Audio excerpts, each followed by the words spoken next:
橄榄里面加入2勺盐，搓洗干净。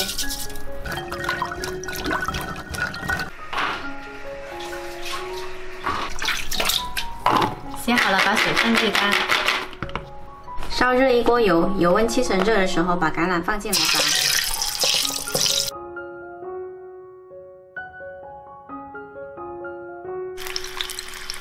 然后调小火炸1分钟就可以捞出来。注意记得不要炸太久。先放着沥干油，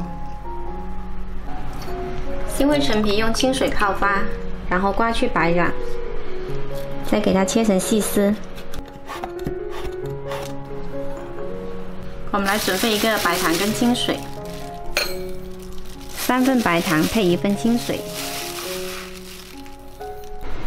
比例跟我们以前的反沙芋头是一样的。重新起锅，加入准备好的清水，还有白糖也加进来，调小火慢慢熬煮。看，这里已经开始冒大泡了，还要继续煮，煮到这个泡泡变小。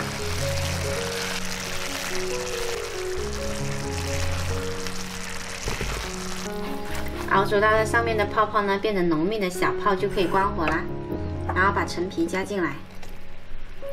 接着把橄榄放进来，快速翻炒。